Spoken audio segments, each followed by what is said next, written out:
आने वाली है भयंकर सुनामी। समुद्र में उठेगा ऐसा उबाल जो लोगों के लिए बन जाएगा काल। आखिर ऐसा क्या होने वाला है और कहां होने वाला है, इसकी भविष्यवाणी पहले ही हो चुकी है। बाबा वेंगा का नाम तो आप सबने सुना ही होगा। नहीं, ये उनकी भविष्यवाणी नहीं है, ये भविष्यवाणी की है जापानी बाबा वेंगा ने, जिनका नाम है रियो त्सुकी। ये जापान की एक मांगा आर्टिस्ट हैं। इन्होंने कई ऐसी भविष्यवाणियां की हैं जो सच हुई हैं और इसीलिए इनकी बात से हर कोई घबराया हुआ है। तो पहले आपको ये बताते हैं कि अभी उनकी किस प्रेडिक्शन की बात की जा रही है। जापानी बाबा वेंगा कही जाने वाली रियो ने प्रेडिक्ट किया है कि जापान में इस साल जुलाई में एक ऐसी आपदा आने वाली है जो कभी किसी ने नहीं देखी होगी। उनका दावा है कि जापान में एक भयानक सुनामी आएगी जो भारी तबाही का कारण बनेगी। जापान और फिलीपींस के बीच समुद्र में एक ऐसी दरार पैदा होगी जिसमें से ये सुनामी निकलेगी। इस दौरान समुद्र उबलने लगेगा और ऊंची ऊंची लहरें उठने लगेंगी। ये लहरें 2011 के तोहोकू सुनामी से भी 3 गुना ऊंची होने वाली है। इस कदर कि मानो समुद्र के नीचे कोई ज्वालामुखी फटा हो या फिर कोई भयंकर भूकंप आया हो।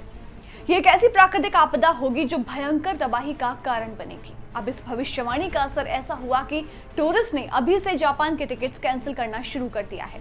ट्रैवल एजेंसीज को इससे बड़ा झटका लगा है और खास तौर पर हांगकांग में जापान की बुकिंग्स में 50% का डिप आया है। इस प्रेडिक्शन से डरकर लोग अपने जापान के प्लान्स कैंसिल कर रहे हैं। वहां जाने से लोग कतरा रहे हैं और जो वहां रह रहे हैं उनमें भी खौफ बना हुआ है।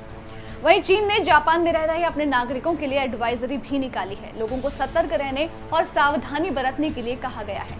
वहीं जापान की बात करें तो उसने इस स्पेसिफिक आपदा पर कोई एडवाइजरी तो नहीं निकाली है। हालांकि वो लगातार अपने नागरिकों को इस बात का भरोसा दिला रहे हैं कि किसी भी आपदा के लिए उनका देश पूरी तरीके से तैयार है। अब वहीं कुछ सवाल ये भी हैं कि आखिर इस भविष्यवाणी को लेकर लोगों में इतना खौफ क्यों है। ये महज एक प्रेडिक्शन ही तो है, हो सकता है सच ना भी हो। तो चलिए आपको ये भी बताते हैं कि तात्सुकी की प्रेडिक्शन से इतना पैनिक क्यों हुआ है। तात्सुकी चर्चा में तब आई जब इनकी किताब the future I saw launch हुई। इस किताब में उन्होंने कई भविष्यवाणियां की। हालांकि पहले तो इस पर लोगों ने ज्यादा ध्यान नहीं दिया, मगर जैसे जैसे ये सच होती गई वैसे वैसे लोगों को इस पर यकीन होता गया। तात्सुकी की कुछ बड़ी प्रेडिक्शंस की बात करें तो उन्होंने साल 2011 में आए भूकंप और सुनामी के बारे में पहले ही बता दिया था।